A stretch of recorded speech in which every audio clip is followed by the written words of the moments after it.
Here's the thing. We all need boundaries in our health, work, relationships, and finances. We need boundaries.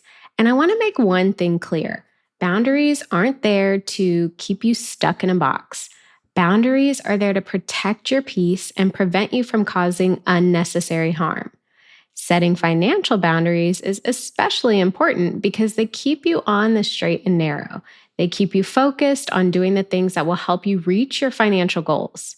If you struggle with setting boundaries, especially financial ones, you don't want to miss this episode.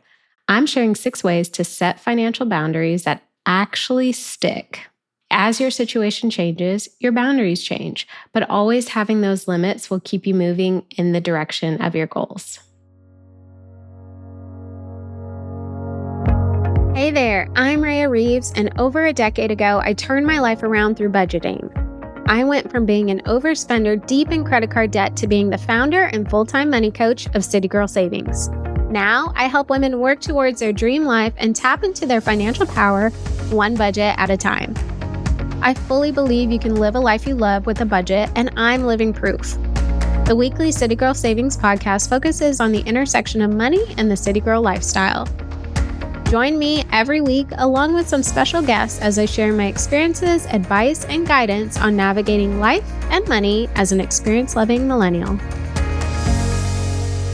So before I get into the 6 ways to set financial boundaries, I want to share with you a time where I failed to have monetary boundaries and it cost me a lot.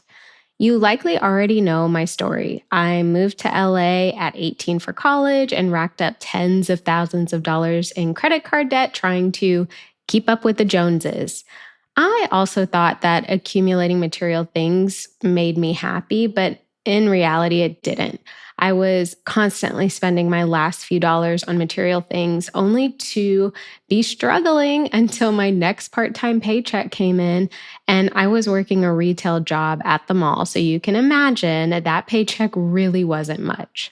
Failing to have boundaries on my spending honestly took years to overcome, but that shouldn't be surprising because it took years and years of that behavior. So of course it's going to take time to undo that bad behavior, but I honestly do not regret that time in my life because it taught me so much about myself, about money, about our impulses and our emotions and how that impacts our decisions with money. But I am very proud to say I am much more mindful with my spending now, and I always make sure that any spending I do is in line with my budget. I'm not always perfect, but I am intentional, and I think that has contributed greatly to the success I've seen. Okay, another thing I want to cover before we get into the 6 ways to set financial boundaries is I want to just spend a little bit of time talking about what financial boundaries actually are.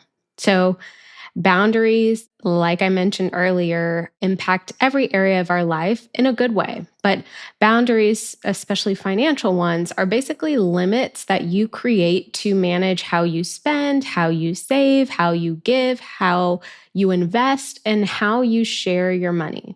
And here's why they are essential. Like my story, my situation, failing to set financial boundaries specifically for spending for me personally, that will leave you broke. It will leave you in debt. It will leave you with no savings, and it will leave you almost getting evicted, just like it left me. And ultimately, it will leave you financially behind. When you do kind of reach your light bulb moment and realize you need to turn things around, you're going to be 10 steps behind because you didn't have those financial boundaries. So that's why they are essential. And you may also feel more stress, more anxiety, more worry than you need to when you cross those financial boundaries. So those boundaries are almost there to give you like a radar for, hey, if you cross this boundary, you're going to be stressed out, you're going to be negative, it's not going to feel good. So here are some examples of situations where boundaries come into play, specifically financial ones. So lending money to your friends or family. Set a boundary around lending money. Will you always look at it as a gift, or will you make sure that a contract is signed? What boundaries will you have around that? Another boundary is sticking to a monthly spending limit. So, your budget in and of itself is almost a financial boundary because we should be sticking to the budget, and the budget should explain how much you should be spending on a monthly basis. And then another example is saying no to events or purchases or things that just don't align with your goals. So if you have those financial boundaries set and you know what your financial goals are, you can actually say no to things that don't help you get closer to your goals. Okay, so that's why financial boundaries are important. Let's talk about the 6 ways to actually set financial boundaries and stick to them. So, first one is know your goals. You cannot set boundaries if you do not know what you're protecting. Okay. And our goals are what we're protecting. When you know what you're working towards, whether it's paying off debt, buying a house, traveling more, starting a business, or just having some form of savings, you naturally create limits around how you use your money so that you can ultimately keep the focus on reaching whatever you're working towards. So, having those financial goals almost gives you a path, and anything that's not on that path, you want to stay away from because it's not going to help you reach your goals. And I'll also say that boundaries become so much easier to set and to stick to when you have a clear destination of where you want to go financially. So, a good rule of thumb to follow is that your boundaries should be rooted in why. Why are you managing your money in the first place? Why is it so important that you stick to your budget? Why is it important that you save? And those goals are usually created with a why in mind. So make sure you spend some time setting and reviewing your financial goals, and make it a point to look at those goals daily or weekly just so that they stay top of mind. I think this will really help keep you focused on the things you need to be doing with your money so that you can reach your goals. So, definitely know your financial goals. That way, any boundaries you set will be in line with those goals. The next way to set financial boundaries and stick to them is to be honest about what you can afford. And I know this is going to sound a bit harsh, but I promise you it is coming from a good place. Stop people pleasing with your money, even if the person you are pleasing is yourself. And I know, you probably don't want to hear that, but we all need to hear it. I was actually having a conversation with a coaching client just yesterday on our call, and she really had the realization that she spends her money to her detriment to keep her family happy. Like, she loves her family and she wants them to feel that love, but she's not in a position to spend extra, but she finds herself constantly spending extra. So this applies to so many people. Again, if you're people pleasing someone else or yourself, we need to stop because you've got to be honest about what you can afford to spend. It's so easy to just feel the need to keep up with like social plans, expectations from our family, or even just trends in social media or society in general. But if your bank account can't afford it, it is not worth it. And as much as you don't want to disappoint yourself for the people in your life, you have to be honest about your situation. Going deeper into debt or completely wiping out your savings because you're afraid to say no, or you don't want to say no, or you don't want to upset people will do so much more harm than good. I promise you, future you will be picking up the slack for present you decisions. Okay. Trust me, I do know how hard it is. I was that girl who spent her last dollar on an outfit for a girls' night out. So I was people pleasing myself, not other people, but I couldn't afford it. And it took me years to get out of the financial hole that those decisions created for me. And like I said, sadly, it was all about pleasing myself, but maybe for you, it's about pleasing your family or your partner or your kids or your friends. I tell my clients who struggle with this that you really can't help anyone else until you help yourself. Like, how can you fill someone else's cup up when your cup is empty? It just doesn't work. So, if you struggle with this, I want you to practice affirmations, say phrases like, that's not in my budget right now, or I'm focusing on other goals. So get comfortable with affirmation statements and phrases like that. So when somebody asks for something that truly is not in your budget, you already know what to say. That is not in my budget right now. Or I'm currently focusing on other goals right now, but maybe later. And you can also offer up alternative solutions. So maybe instead of always going out to brunch with your girlfriends, you can suggest like a brunch at home. Everybody bring a dish. At the end of the day, it really comes back to being financially honest with yourself and knowing what you can afford and saying no to the things you can't. And I do think that being financially honest with yourself is a form of self respect. I mean, you don't owe anyone an explanation for not overspending. So set that boundary, it'll be very impactful for you. Are you loving this episode so far? Well, the money and life level up conversations never end in the City Girl Savings community. Visit citygirlsavings.com for instant access to resources that help you budget, level up your money mindset, and so much more.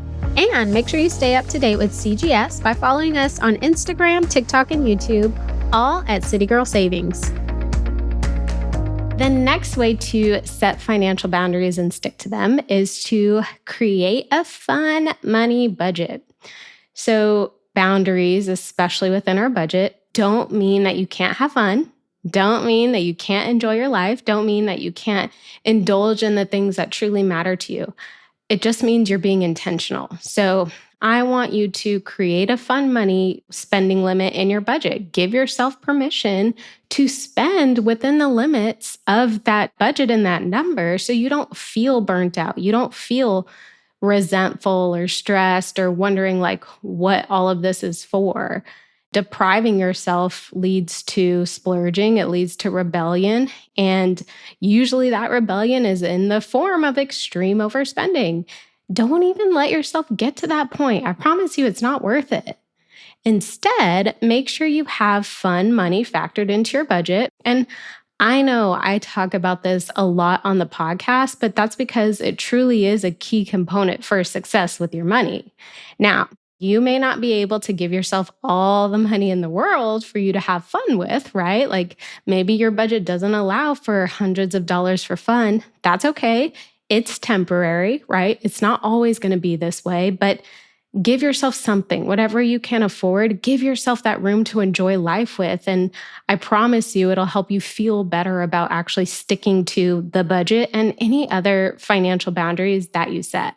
Okay, so this next one I talked about a little bit earlier, but I think it's important that we dive deeper because this impacts so many people. So the next way to set financial boundaries and stick to them is to have a policy in place for lending or gifting money.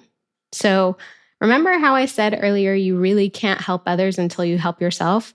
Well, when you lend money that you don't actually have to lend, you're hurting everyone involved, yourself included, okay? So lending money, especially to people you care about, can turn to tension quickly if the expectations aren't clear, okay?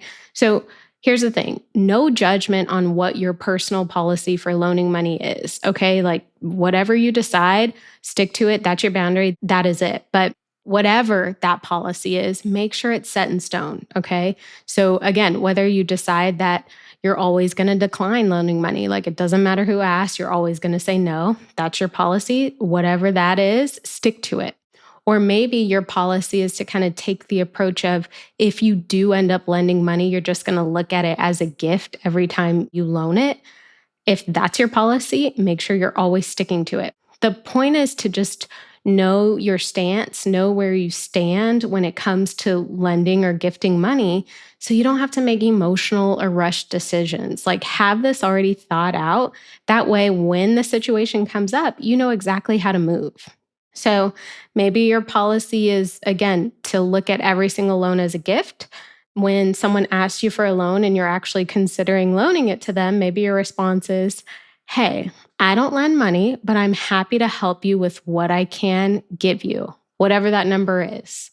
Again, having that policy in place ahead of time avoids the tension, the conflict, the emotions, the rushed decisions. So It also helps you avoid overextending yourself, right? And getting into those awkward situations with friends or family. So make sure you know your policy. And if you think that you could potentially forget what your policy or boundary is around lending or gifting money, just jot it down in your notes app. And that way, like whenever the situation arises, you can refer to it and know your stance.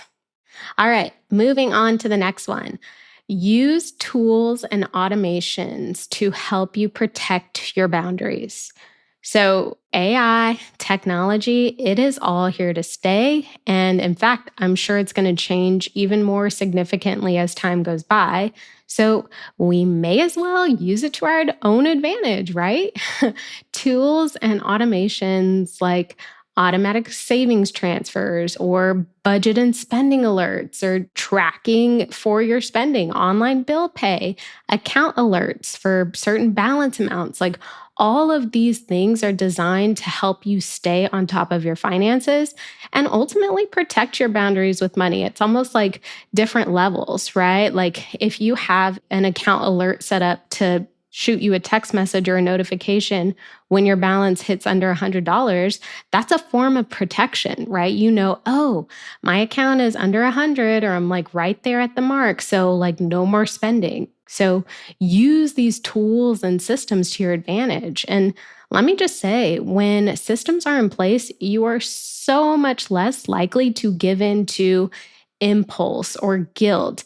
And this is because systems really help you create that structure and just automatically removes that temptation from your life. Almost like one less thing to worry about, which I don't know about you, but anytime I can like offload or take something off my plate so I don't have to think about it, don't have to worry about it, I am all for it. So if you currently don't have any automatic savings transfers or automatic investment transfers, automatic bill pay, or even account alerts set up, get started now. I recommend at least starting with one, seeing how it works, and move on to some of the other automatic things that are available to you. You will be amazed at how much time and mental space you save when those things are done for you. All right, the final way to set financial boundaries and stick to them is to communicate your boundaries clearly. So, when you establish your financial boundaries, please do not be afraid to communicate them to your friends, your family, your partner, even your coworkers if you guys like to go out a lot. Like, let people know what your limits are so they don't assume, right? Because how would they know if you don't tell them? If you don't tell them that you are trying to save for a house or that you're trying to pay off debt, how would they know? And if the things that you guys always do together involve spending money, why would they act any different, right? So don't be afraid to communicate your boundaries. And I do know this can be hard or even scary if you're not really used to speaking up, but it's so important to just be upfront. And this can really help you avoid hurting people's feelings. It can help you avoid misunderstandings with communication in the future. So here's an example. If you are constantly invited on girls' trips, maybe your boundary is you're only doing one big trip a year. So that is what you share. I'm only doing one big trip this year. So, what are our options? Okay, this is the trip I'm going to do.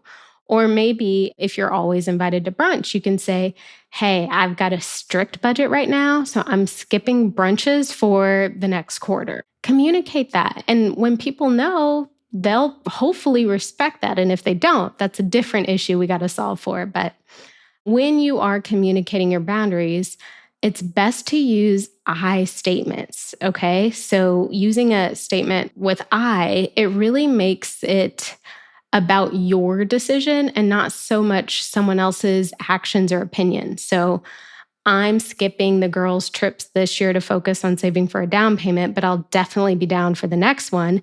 It makes it about you and your goals. It has nothing to do with what they're planning. And if you do find that people are giving you like a hard time about your stance, I would challenge you to really look at the relationship and just make sure that it's serving both parties as it should be. So, boundaries can feel hard at first, especially if you are not used to setting them or sticking to them. or if you're used to overgiving or overspending. But they do get easier with practice, and the peace you gain from setting boundaries and sticking to them is truly priceless. And it's okay if people don't understand right away. I think the right people will respect your boundaries, but only if you respect them first. So here's to setting financial boundaries and sticking to them. And I do want to quickly mention that we are getting ready to have our annual Summer Savings Challenge. It's a free 4-week savings challenge. If you want to join, I'm going to add the link to the show notes. So I hope to see you there. Thank you so much for letting me be the money coach in your ear today. I hope you enjoyed this episode of the City Girl Savings Podcast and you feel empowered and motivated to take the next step in the journey to your dream life. Remember, if someone like me, a millennial who loves to travel, new experiences, and iced coffees can live a life they love on a budget, you can too.